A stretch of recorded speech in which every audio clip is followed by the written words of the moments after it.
우리가 살아가는 이 시대에는 많은 사람들이 남긴 업적들이 있습니다. 그 중에서도요, 이 신앙에 또한 이 역사에 많은 사람들이 책을 남겼다는 것은 매우 저는 큰 일이다라는 생각이 들어요. 다산 정약용 선생님이라는 분이 계세요. 이분은 지금부터 약 200여 년 전의 사람입니다. 그런데 그가 남긴 책이 엄청나게 많습니다. 그 중에서 정약용 선생님이 남긴 책 중에 가장 으뜸은 많은 사람들이 목민심서다 이렇게 이야기를 합니다. 지방을 다스리는 관리들이 어떠한 삶을 살아야 할 것인가를 이 목민심서는 잘 이야기하고 있습니다. 저도 제 서재에 이 목민심서가 있어서 이 책을 가끔 읽어보는데요, 재밌는 부분이 참 많아요. 지방관이 그 지방에 처음으로 부임하게 될 때의 지침까지도 여기 다 있더라고요. 어떤 이야기가 있냐면, 한양에서부터 발령을 받아가지고 가게 되면 먼 거리를 가야 되잖아요. 그러면 여행을 가다가 그 부임하는 날짜 전날 미리 그 지방에 절대 들어가지 말아라. 그럼 그 사람들이 부담을 느낀다. 그래서 부임하기 전날은 옆 동네에서 유숙을 해라.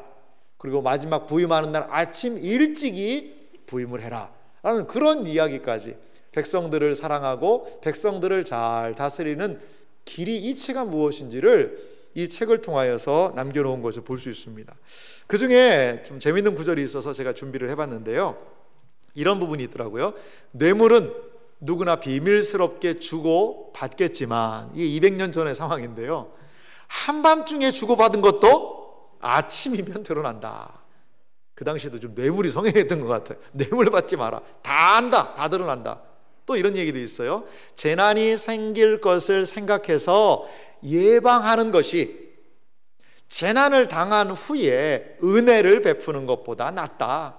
그러니까 그냥 재난이고 뭐 모르겠다 있다가 갑자기 어려움이 생기면 그때 수습하려는 그런 거 하지 말고, 미리 비가 올 걸 생각하면 제방뚝도 미리 높여놓고 미리미리 잘 살펴서 문제가 생긴 다음에 해결하려고 그렇게 하지 말고, 해결할 때 뭔가 생색나면서 하지 말고, 재난을 당한 후에 은혜 베푸는 것보다 재난이 생길 것을 미리 생각하면서, 아하, 이런 문제 생기겠는데 그럼 이거는 미연에 방지해야지, 이것이 중요하다라고 매우 중요한 덕목을 얘기해주고 있습니다. 이것이 그 시대를 있던 수령들, 목민관들에게만 필요할까요? 그렇지는 않은 것 같아요. 이 시대의 어떤 리더의 위치에 있는 분들, 그리고 이 시대를 살아가는 우리 모두에게도 이 200년 전에 다산 선생님의 이야기는 참 교훈이 됩니다. 여러분, 근데요, 200년 전에 다산의 글이 우리의 삶에 깨달음을 준다면 2000년 전에 기록된 이 성경은요, 하나님의 자녀로 살아가는 우리에게 더욱더 놀라운 깨달음을 준다는 것을 여러분 믿으시기 바랍니다. 오늘 특별히 본문 말씀에 보면 베드로 사도가 일을 맡은 사람, 봉사를 하고 또한 대접을 하고 서로 여러 가지 일을 맡은 그 사람들을 향하여서 어떻게 이 모든 일들을 감당해야 되는지를 매우 구체적으로 지침을 주고 있는 것을 볼 수 있습니다. 마지막 때를 살아가는 우리들이 주님의 몸된 교회 안에서 어떻게 섬기고 우리에게 주어진 일들을 감당해야 할지, 2000년 전에 사도 베드로를 통하여 우리에게 주신 이 말씀을 가지고 기운을 얻는 은혜의 시간이 되기를 주님의 이름으로 소망합니다. 베드로 사도의 주님의 몸된 교회에서 일을 맡고 사명을 감당하는 사람들을 향한 권면을 저는 3가지로 살펴보기 원하는데요, 먼저는요, 하나님의 뜻을 따라 남은 시간을 살라는 것입니다. 베드로 사도가 먼저 이들에게 권면하고 있는 것은 하나님의 뜻을 따라서 남은 시간을 살아야 된다는 거죠. 오늘 베드로전서 4장 2절 말씀에 이런 부분이 있는데요, 우리 한 목소리로 같이 읽어보도록 합니다. 그 후로는 다시 사람의 정욕을 따르지 않고 하나님의 뜻을 따라 육체의 남은 때를 살게 하려 함이라. 아멘. 사람의 정욕 그거 따르지 말고 뭘 따르라는 거죠? 하나님의 뜻을 따라서 육체의 남은 때, 앞으로 남은 인생을 좀 사십시오 라고 베드로는 권면하고 있습니다. 여러분, 오늘 이 말씀하고요 조금 대조를 이루고 있는 말씀이요 3절입니다. 베드로전서 4장 3절은 제가 좀 읽어보면은요, 너희가 음란과 정욕과 술 취함과 방탕과 향락과 무법한 우상 숭배를 하여 이방인의 뜻을 따라 행한 것은 지나간 때로 족하도다.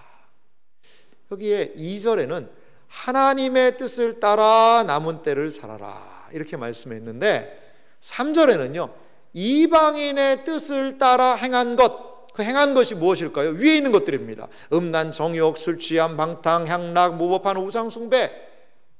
이방인의 뜻을 따라 했던 행동들이라는 거죠. 이방인의 뜻을 따라 했다는 행동은 무슨 의미냐면 유대인들이 아니라 이방인들이다 이런 뜻이 아닙니다.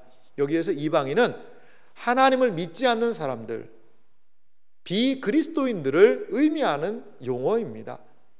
자, 이방인의 뜻을 따라 살 때 어떠한 일을 행했죠? 음란, 정욕, 술 취함, 방탕, 향락, 무법한 우상 숭배가 뒤따랐지요. 그런데 이것은 어떻다는 겁니까? 지나간 때로 족하다라는 거죠. 이방인을 따라서 이방인의 때 나의 정욕을 완성시키고 정욕을 따라 행하던 그때는 예전이면 족하다라는 거지요. 그러면 지금은 어떻게 살아야 될까요? 그것을 바로 하나님의 뜻을 따라 살라고 이야기하고 있어요. 하나님의 뜻을 따라. 하나님의 뜻을 따라 어떻게 살아야 합니까? 그리스도의 고난의 갑옷을 삼아 죄를 그쳐라. 하나님의 뜻을 따라 사는 것과 이 죄 문제가요 연결이 되어서 육체의 남은 때를 살라는 거죠. 쉽게 말하면 죄 문제는 이방인의 뜻을 따라, 정욕을 따라 우리의 삶을 인도하지만 하나님의 뜻을 따라 사는 삶은 죄를 그치고 육체의 남은 때를 하나님의 뜻대로 살 수 있게 한다라는 것이죠. 여러분, 이방인의 뜻이라는 것이 있어요. 우리의 정욕대로의 삶이죠. 하나님의 뜻이 있습니다. 그런데 우리가 이방인의 뜻을 버리고 정욕의 삶을 버리고 죄악된 삶을 버리고 어떻게 하나님의 뜻을 따라 살 수 있을까요? 저는 그것의 중요한 의미가 1절에 있다고 봅니다. 우리 함께 베드로전서 4장 1절 말씀을 같이 읽어볼까요? 함께 읽겠습니다. 그리스도께서 이미 육체의 고난을 받으셨으니 너희도 같은 마음으로 갑옷을 삼으라. 이는 육체의 고난을 받은 자는 죄를 그쳤음이니. 아멘. 여러분, 이 말씀을 자세히 살펴보시기 바랍니다. 하나님의 뜻을 살라라고 이야기하면서 하시는 말씀이 4장 1절 맨 초반부에 그리스도께서 이미 육체의 고난을 받으셨다라는 거죠. 우리가 이방인의 뜻을 따라 살지 않고 하나님의 뜻을 따라 살 수 있는 길이요, 비결이 어디에 있다라는 거죠? 그리스도의 고난 안에 있다라는 겁니다. 그리스도의 고난을 기억하는 거죠. 그리스도의 고난의 신비 안에 우리가 하나님의 뜻대로 살 수 있는 방법이 제시되어 있다라는 거죠. 자, 사도는요, 보십시오.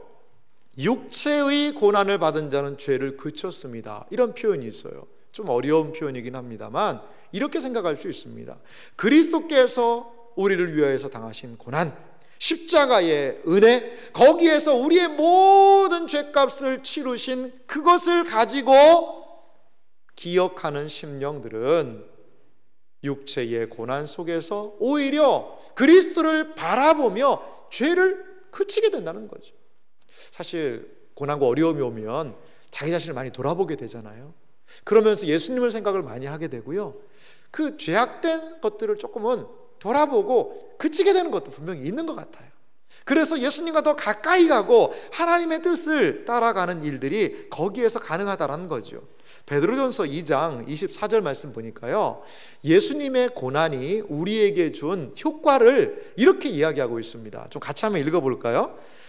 베드로전서 2장 24절입니다.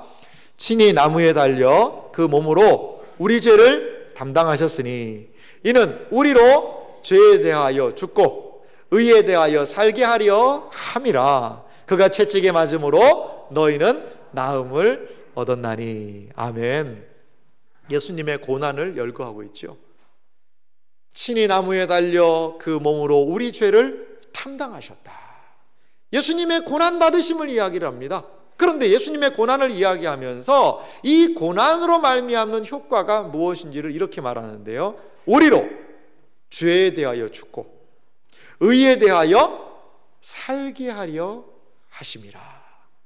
예수 그리스도의 십자가의 은혜는 우리에게 죄에 대해서 죽는 삶, 다른 말로 오늘 본문에 의하면 이방인의 뜻을 버리는 삶, 정욕을 버리는 삶, 그리고 의에 대하여 살게 하려 하심이라 하나님의 뜻을 따르는 삶, 하나님이 기뻐하시는 삶이 가능하게 되더라는 것이지요. 사랑하는 성도 여러분, 그렇습니다. 이것이 그리스도의 고난이 우리에게 준 놀라운 은혜인 줄 믿으시기 바랍니다. 예수님이 고난당해 주셨기 때문에 그것으로 말미암아 우리가 죄와 싸워 이기고 하나님의 뜻으로 나아갈 수 있는 힘이 생겼다라는 것을 여러분 믿으시기 바랍니다.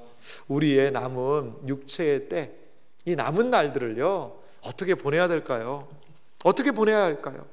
하나님의 뜻을 따라 이방인의 뜻을 거부하고 예수 그리스도께서 죄를 이기고 승리하셨던 것 같이 그 예수 그리스도를 따라 걸어가시기 바랍니다. 자아로 충만한 삶이 아니라 그리스도로 충만한 길을 걸어가십시오. 하나님의 뜻을 더욱 분명하게 확인하고 인정하는 길로 걸어 나아가는 복된 은혜가 있으시기를 주님의 이름으로 소망합니다. 베드로 사도의 두 번째 권면이 있습니다. 그것은 무엇이냐면 무엇보다도 서로 뜨겁게 사랑하라는 것입니다.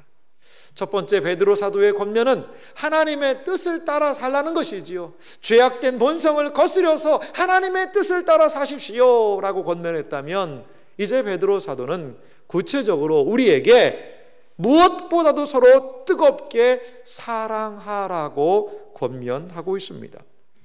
베드로전서 4장 8절은 이렇게 말하고 있습니다. 무엇보다도 뜨겁게 서로 사랑할지니 사랑은 허다한 죄를 덮느니라. 여기에 뜨겁게 서로 사랑하다라는 말이 있습니다. 이 말의 의미는 어떤 말일까요? 뜨겁게 사랑하다는 것은 변하지 않고 사랑한다라는 뜻이 거기에 있지 않을까요? 변하지 않고 사랑하는 것이죠. 사랑을 변치 않게 유지하라는 것입니다. 한 번 관심을 가져주고 사랑을 표현하는 것, 그것은 어렵지 않겠지요. 하지만 지속적으로 그 사랑을 유지하는 것은요 쉽지가 않습니다. 그래서 사도는 주의 일을 감당하는 사람들에게 그 사랑이 식지 않도록, 그 사랑을 지속적으로 유지하도록 변하지 않으라고 이야기를 합니다. 제가 설교 때 원래 이런 거 잘 안 하는데 옆에 분들에게 이렇게 좀 이야기해 볼까요? 뜨겁게 사랑합시다 한번 얘기 한번 해보겠습니다. 예, 뜨겁게 사랑하시는 뜨겁게. 여러분, 예수님이요 왜 뜨겁게 사랑하는 것을 강조하냐면 예수님이 계실 때 이런 말씀을 하신 적이 있어요. 마태복음 24장 12절인데요 불법이 성함으로 많은 사람의 사랑이 식어지리라. 예수님이 이런 말씀을 하셨어요. 그러니까 여러분, 뜨겁게 사랑하는 것이요 가만 내버려 두면요 너무나도 가슴이 그냥 확 식어버릴 수가 있다는 거죠. 불법이 성해요. 그래서 많은 사람들이 사랑이 식어진다는 거죠. 자, 불법이 성한다는 것은 어떤 의미일까요? 불법은 하나님의 말씀을 지키지 않는 것이지요. 하나님의 말씀을 지키지 않으면 어떻게 될까요? 하나님과의 사랑이요 깨지는 겁니다. 하나님과의 사랑이 무너지면요 어떻게 해요? 옆으로 이웃 사랑이요 이게 잘 막힙니다. 이게 하나님은 사랑하지 않는데 이웃을 사랑할 수 있다거나, 하나님만 사랑하고 이웃을 사랑하지 않는다거나 성경이 이야기하는 것은 아닙니다. 사랑의 이중 계명을 우리에게 부여하셨죠. 하나님을 사랑하고 이웃을 사랑하는 것, 이것이 참되고 바른 신자가 뜨겁게 사랑해야 되는 두 대상 아니겠어요? 그런데 불법을 저지르게 되면요 하나님의 사랑을 식어버리고, 그리고 그 식어진 하나님에 대한 사랑은 어떻게 해요? 이웃에 대한 사랑도 싸늘하게 식어지게 되더라는 거죠. 그래서 결국은 불순종으로 나아간다는 거죠. 그런데 여러분, 사랑하는 게 쉽습니까? 하나님을 사랑하는 게 쉽습니까? 이웃을 사랑하는 게 쉽습니까? 가족도 사랑하기가 쉽지 않을 때가 있어요. 그러면 우리에게 하나님은 이렇게 어려운 것을 왜 하라고 그렇게 얘기하실까요? 사실 인간은요, 자기 애로 충만합니다. 인간이 제일 사랑하는 것은요, 다른 사람들이 아니고요, 바로 자기 자신이에요. 자기 자신에겐 너무나 관대하고요, 자기 자신을 제일 사랑하는 것이 우리 인간의 본성 아니겠어요? 그런데 오늘 성경은 다른 사람을 사랑하라는 거죠. 하나님을 사랑하라는 거죠. 이웃을 사랑하라는 거죠. 어떻게 그러면 이것이 가능하냐 이거죠. 요한일서 3장 16절에 보니까 이 사랑이 가능한 한 방식을 우리에게 이렇게 일러주고 있습니다. 우리 중요한 말씀이니까 같이 읽어보겠습니다. 그가 우리를 위하여 목숨을 버리셨으니 우리가 이로써 사랑을 알고 우리도 형제들을 위하여 목숨을 버리는 것이 마땅하니라. 아멘. 여기 제가 색깔로 좀 표시를 해놨는데요, 그가는 예수님을 얘기합니다. 예수님이 우리를 위하여 목숨을 버리셨다. 이 십자가의 고난을 분명히 이야기를 합니다. 그런데요, 예수님이 십자가에 달려 죽으신 그 행동을 무엇으로 우리가 이해할 수 있냐? 그것이 바로 사랑이라는 거죠. 사랑의 정의는 무엇입니까? 그리스도의 사랑의 정의는 그가 우리를 위하여 목숨을 버리셨다. 이것을 뒤집어보면 그것이 사랑이라고 적혀 있다는 거죠. 그래서 우리가 이로써 무엇을 아는 거예요? 이 사실을 아는 것을 사랑이라고 이야기합니다. 이게 사랑이라는 거예요. 예수님이 십자가에서 우리를 위해 보여주셨던 그 행동, 그것을 우리는 이름하여 사랑이라고 이야기하는 거죠. 다른 말로 하면 예수 그리스도의 십자가에서 우리가 배운 것은 사랑이라는 거죠. 우리가 알게 된 게 사랑이래요. 그러면 예수 그리스도의 십자가를 통하여 알게 된 그 사랑을 가진 사람들이 어떠한 삶을 살아야 할까요? 우리도 형제들을 위하여 목숨을 버리는 것이 마땅하니라. 여러분, 얼마나 부담스러운 말씀입니까? 아니, 내가 가족을 위해서, 사랑방 식구들을 위해서, 교회 성도들을 위해서, 형제 자매를 위해서 내 목숨을 버리라고요? 아이고, 어떻게 할까요? 저 안 됩니다. 여러분, 여기서 목숨을 버리라는 것은 그냥 팍 죽어버리라는 것이 아닙니다. 여기 안에는 헌신하라, 수고하라, 섬기라, 그리고 그 마음으로부터, 마음에서 받아들이고 용납하라. 여러분, 목숨을 바쳐서 사랑할 수 있어야 된다는 거죠. 여러분, 무엇이 이것을 가능하게 한 것입니까? 거슬러 올라가면 바로 십자가의 사랑을 아는 것, 이것이 우리로 이 사랑을 가능하게 한다는 거죠. 여러분, 형제를 위하여 목숨 버리고 사랑하는 것 쉽지 않아요. 불가능해 보입니다. 하지만 십자가를 통과한 사람들이 걸어갔던 길이 바로 이 형제 사랑의 길이었어요. 먼저 십자가의 사랑에서 사랑을 배운 사람들이 걸어갔던 길이 형제와 자매를 사랑하는 길이었다라는 것이죠. 사랑하는 성도 여러분, 우리가 주님의 사랑을 더욱더 풍성히 깨달아 알기를 소망합니다. 그리스도의 풍성한 사랑을 우리가 깨달아 알기를 소망합니다. 그 우리가 깨닫고 알게 붙들게 된 그 사랑을 가지고 우리의 형제와 자매를 또한 주님처럼 사랑할 수 있는 여러분들이 되시기를 주님의 이름으로 소망합니다. 사랑하는 성도 여러분, 계산에 따라 움직이는 사랑, 그거 아니지요. 사랑을 받을 만한 자격이 있는가를 따지는 사랑, 그거 아니지요. 그저 주는 것이 바로 사랑 아닐까요? 사랑은요, 자신의 유익을 고려하지 않는 것이라고 이야기합니다. 마치 태양의 속성이 빛을 비추는 것처럼 주는 것이 바로 사랑의 속성입니다. 우리의 재능, 우리의 시간, 우리의 물질, 우리의 수고를 마다하지 않고 사용할 수 있는 것, 그것이 바로 사랑이고 사랑으로 섬깁시다라고 베드로 사도는 우리에게 이렇게 권면하고 있습니다. 요한 1서 3장 17절과 18절 말씀은 이 사랑을 깨달은 사람들에게 이렇게 강력하게 도전하고 있습니다. 우리 두 절 말씀을 한 목소리로 같이 읽겠습니다. 누가 이 세상의 재물을 가지고 형제의 궁핍함을 보고도 도와줄 마음을 닫으면 하나님의 사랑이 어찌 그 속에 거하겠느냐. 자녀들아, 우리가 말과 혀로만 사랑하지 말고 행함과 진실함으로 하자. 할렐루야. 그렇습니다. 우리의 사랑이 입에만 있는 것이 아니라, 우리의 사랑이 말에만 있는 것이 아니라, 우리의 사랑이 혀에만 있는 것이 아니라, 우리의 사랑이 행함과 진실함으로 진정한 따뜻한 위로와 권면, 돌아봄 찾아서 정말 생각나고 사랑이 필요하고 위로가 필요한 심령이 있다면 전화 한 통, 문자 하나, 그리고 또한 가서 밥이라도 한번 사 먹이면서 사랑을 드러낼 수 있는 것, 이것이 진정으로 사도가 우리에게 원하는 그러한 모습이라는 거죠.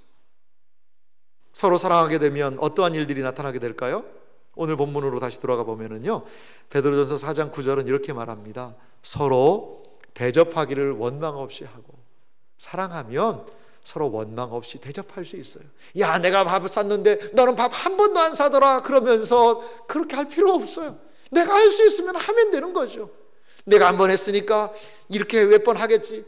내가 몇 번 밥 산 것을 장부에다 적어가지고 내가 지금까지 밥을 5번 반을 샀는데, 반은 같이 낸 겁니다. 5번 반을 샀는데 얘는 한 번도 이렇게 하지 않으면 어떡하나라고 그렇게 생각하지 마세요. 내가 할 수 있는 힘이 있었다면 그것으로 만족하십시오. 그때 기쁨이 있었다면 그것으로 만족하세요. 베푼 선행은 쉽게 잊어버리셔도 좋습니다. 서로 대접하는 것 무엇으로 가능할까요? 사랑의 토대 위에서 서로 대접하는 것이 가능하대요. 10절 말씀 볼까요? 10절 말씀은 이렇게 이어서 말합니다. 각각 은사 받은 대로 하나님의 여러 가지 은혜를 맡은 선한 청지기 같이 서로 봉사하라. 우리의 사랑이 무엇을 가능하게 하죠? 서로 봉사하는 것을 가능하게 하는 거예요. 서로 몸된 교회에 필요가 있다면 보면서 봉사하는 것. 사실 이 시간에도요, 우리 주방팀이 얼마나 뜨거운 불 앞에서 우리의 맛있는 식탁을 위해서 준비할까요? 여러분, 식사를 마치고 그냥 그릇 내면서, 우리 다 성도님들 잘하고 계시지만 감사합니다, 고맙습니다, 너무 잘 먹었습니다, 이렇게 감사할 수 있는 것, 서로 은혜 받은 서로 청지기 같이 서로 격려하며 봉사하는 일, 이것이 우리가 해야 될 것 아닐까요? 우리에게 하나님이 은사를 주셨습니까? 그 은사를 가지고 봉사하십시오. 무슨 토대 속에?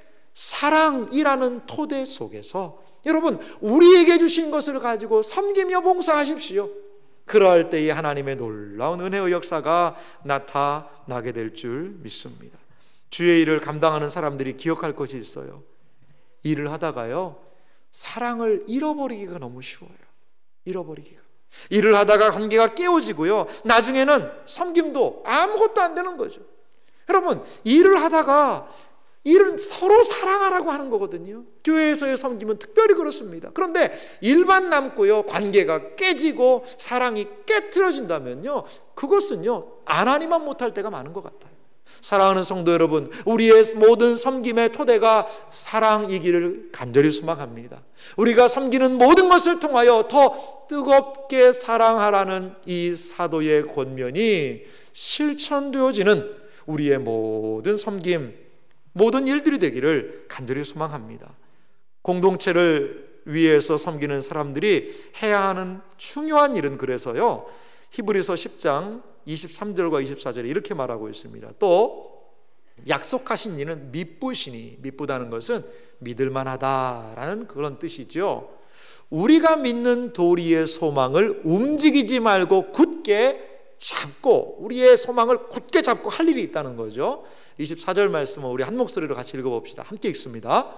서로 돌아보아 사랑과 선행을 격려하며. 아멘. 이것이 필요해요. 이것이 격려하는 공동체. 사랑의 구체적인 표현은요, 격려해 주는 거예요. 찬양대 너무 찬양 좋았어요, 감사합니다, 은혜 받았어요. 격려해 주셔야죠. 이번에 피택되신 분들 격려해 주세요. 정말 잘 섬기시기를 기도하겠습니다. 몸된 교회를 위해서 정말 수고해 주세요, 섬겨해 주세요, 사랑으로 섬겨 주세요, 제가 기도할게요. 여러분, 격려해 주셔야 돼요. 앞에서 일하시는 분들, 외로운 분들 많습니다. 일을 감당하는 게 참 힘든 일이에요. 격려해 주셔야죠. 기도해 주셔야죠. 우리가 뒤에서 기도하고 있습니다. 힘내세요 장로님, 힘내세요 권사님, 힘내세요 집사님. 그렇게 격려해 주는 그 공동체를 통하여 하나님의 사랑이 경험되는 거예요. 우리 공동체가 서로 돌아보아 이 사랑을 격려하는, 앞에서 섬기는 분들, 뒤에서 섬기는 분들, 우리 모두가 되기를 주님의 이름으로 축원합니다. 마지막으로요, 베드로 사도의 권면의 모습이 있는데, 그것은 무엇이냐면 모든 일을 통해 하나님께 영광을 돌리라는 겁니다. 하나님의 뜻을 따라 이 육체의 남은 때를 살아가는 일, 그리스도께서 이루어 놓으신 그 십자가를 통과함으로 우리가 할 수 있는 일이라고 말씀드렸잖아요. 또한 섬김을 위해서 무엇이요? 사랑하는 것. 사랑하는 것. 그 사랑의 토대 또한 십자가에서 보여주신 예수님의 사랑을 닮아감으로 우리가 사랑을 할 수 있고, 사랑의 토대에 섬김, 봉사를 올려놓을 수 있지 않습니까? 그런데요, 그것을 통하여서, 이 모든 것을 통하여서 하나님께 영광을 돌려야 한다는 거죠. 자, 오늘 베드로전서 4장 11절 말씀을 좀 같이 읽어보겠는데요. 좀 긴 말씀이지만 너무나도 섬김과 봉사를 위해서 중요한 말씀입니다. 우리 하나님의 기록된 말씀을 함께 읽겠습니다. 만일 누가 말하려면 하나님의 말씀을 하는 것 같이 하고, 누가 봉사하려면 하나님이 공급하시는 힘으로 하는 것 같이 하라. 이는 범사에 예수 그리스도로 말미암아 하나님이 영광을 받으시게 하려 함이니, 그에게 영광과 권능이 세세에 무궁하도록 있느니라. 아멘. 그렇습니다. 우리의 모든 섬김은요, 하나님께서 공급하시는 힘으로 하라는 거죠. 누가 말을 하려면요, 이것이 정말 주님의 마음을 반영한 말일까? 말할 때마다 생각하라는 겁니다. 여기 보면 누가 봉사하려면 하나님이 공급하시는 힘으로, 여기 공급하다라는 이 단어의 원어 의미를 보니까 어떻게 공급하냐면 충분히, 충만히 공급하다라는 뜻이 있어요. 그러니까 여러분, 우리의 힘으로, 자신이 가진 힘으로 섬기게 될 때요, 여러분 금방 지치게 되는 것 같아요. 우리가 자신의 힘을 믿고 봉사할 때는요, 쉽게요, 잘못하면 교만해집니다. 이러한 섬김은요, 공동체를 은혜로 세우기보다도 공동체의 어려움을 가중시킬 수 있어요. 신자의 모든 섬김은 모든 것을 공급하시는 하나님을 바라보고 해야 될 줄 믿습니다. 우리는 하나님의 힘을 의지하여 겸손하게 봉사하고 섬겨야 합니다. 그렇게 될 때에 주님의 교회를 건강하게 세울 수 있는 것이지요. 하나님께서는 우리에게 섬김을 맡기실 때 그 모든 것을 감당할 수 있는 충만한 공급, 풍성한 공급, 그 풍성한 힘과 은혜와 지혜와 능력을 공급하여 주신다는 것을 여러분 믿으시기 바랍니다. 이게 우리가 주님이 맡기신 일들을 감당할 수 있는 근거라는 거지요. 그러할 때 어떤 일이 벌어지죠? 범사의 예수 그리스도로 말미암아 하나님이 영광을 받으시게 하려 함이니. 여러분, 우리가 하는 일을 통해서요, 하나님이 영광을 받으시겠대요. 여러분, 이건 매우 놀라운 일입니다. 우리가 몸된 교회를 섬기는 일, 우리가 몸된 교회를 위해서 섬기고 수고하는 일, 이것을 통해서요, 그냥 우리만 기뻐하고 좋은 것이 아니라 하나님께서 영광을 받으시겠다라는 거예요. 받으시겠다라는 거예요. 하나님께 영광 돌린다는 거 너무나 추상적이고 우리에게 모호해 보이고 내가 어떻게 그런 것들을 감당할 수 있을까라는 생각이 드실 수 있어요. 하지만 주님이 우리에게 허락한 길을 따라가다 보면 그 길을 통하여 하나님의 영광이 드러나게 된다는 것을 여러분 믿으시기 바랍니다. 제가 부목사로 있을 때 이제 섬기시던 목사님들이 여러분 계시는데요, 그 중에 한 목사님이 참 기억이 많이 납니다. 이 목사님은 뭘 좋아하시냐면 자전거 타는 걸 좋아하세요. 라이딩을 좋아하셔서 우리 부목사들을 가끔가다 데리고 이제 자전거를 타시기도 했습니다. 그런데 이 자전거를 탈 때 항상 두렵고 떨림이 생기더라고요. 왜냐하면 한 1시간 이렇게 갔다 오는 그 정도가 아닙니다. 이분이 워낙 자전거를 좋아하기 때문에요, 어필 코스라고 있어요. 막 이런 어필, 그 고개 같은 그런 언덕을요 막 또 올라가야 되기도 하고요. 엄청나게 힘이 듭니다. 그리고 자전거를 한번 타면 뭐 1시간 정도가 아니라요, 많이 탈 때는요 한 서너 시간을 타요. 서너 시간. 제가 한 번은 한강에 있는 변에 있는 그 도로로 해서 한 70km를 한번 저녁에 한번 쭉 돌은 적도 있습니다. 하고 났더니 자전거 타고 나니까 자기가 막 후들후들 하더라고요. 근데 거기는 참 양호한 코스고요. 가끔 가다가 이제 산에 있는 길들을 가기 시작하면은요, 정말 이게 엄청나게 자전거 타는 것이 힘들구나라는 생각이 들어요. 근데 이 목사님은 얼마나 힘이 좋으신지 거기를 그냥 축축축축 올라가시는 거예요. 그러면 우리 젊은 부목사들이 그냥 있는 힘을 다해서 쫓아갔던 그런 경험이 있습니다. 그런데 이분이 하는 말씀이 항상 재밌으셔요. 뭐냐면, 길이 힘들고 어렵지만 내가 안 가본 데를 항상 자네들을 끌고 오는 건 아니다. 이미 내가 다 가보고 코스를 확인한 다음에 내가 그 길을 오라고 하는 거니까 염려하지 말고 따라와라. 그런 이야기를 하시더라고요. 왜 제가 이런 말씀을 드리냐면, 섬김, 봉사, 육체의 뜻이 아니라 하나님의 뜻을 따라 남은 때 사십시오. 또 서로 사랑하십시오. 하나님께 영광 돌리십시오. 이 말들이요 상당히 부담스럽지요. 그런데요, 말씀을 천천히 살펴보면은요, 이미 하나님이 다 그것을 열어놓으신 거예요. 이미 예수님이 하나님의 뜻을 따라 살 수 있는 모든 길을 열어놓으셨어요. 이미 예수님이 사랑의 길이 무엇이고 사랑의 힘이 무엇이고 어디에서 그 사랑의 원동력을 받을 수 있는지를 이미 다 준비해 놓으셨어요. 그 길을 따라가라는 거죠. 그 십자가의 길로 가자는 거죠. 하나님이 보여주신 거기로 가게 되면 이러한 섬김, 봉사, 은혜, 하나님이 원하시는 그 뜻이 세워질 수 있다는 거죠. 그런데 그렇게 살면 어떻게 됩니까? 그렇게 나는 살기만 하면, 순종해서 살기만 하면 하나님께서 영광까지 받으신대요. 하나님의 영광 돌리는 인생이 될 수 있다는 거예요. 사랑하는 이 자리에 계신 성도 여러분, 만물의 마지막을 살아가는 신자의 모습을 우리 기억해 봅시다. 우리는 어떻게 하나님께 영광 돌리는 삶, 서로 사랑하는 삶, 육체의 남은 때를 하나님의 뜻을 따라 살 수 있을까요? 주님께서 미리 우리에게 보여주신 그 길을 묵묵히 또박또박 걸어 나가게 될 때에 우리의 삶을 통하여 하나님이 영광을 받으실 줄 여러분 믿으시기 바랍니다. 이 일을 위하여 사도가 마지막 한 가지 더 당부를 합니다. 베드로전서 4장 7절 말씀 같이 읽어볼까요? 함께 읽겠습니다. 만물의 마지막이 가까이 왔으니 그러므로 너희는 정신을 차리고 근신하여 기도하라. 아멘. 섬김에 계신 모든 분들에게 권면 드립니다. 기도하십시오. 일을 맡으셨습니까? 일을 해야 합니까? 섬김의 자리에 있으십니까? 기도하십시오. 기도하지 않으면 온갖 원망, 불평, 자기자랑과 교만이 우리의 섬김을 무너뜨립니다. 오직 기도만이 사랑이 풍성한 섬김, 하나님께 영광 돌리는 섬김으로 우리를 이끌게 될 것입니다.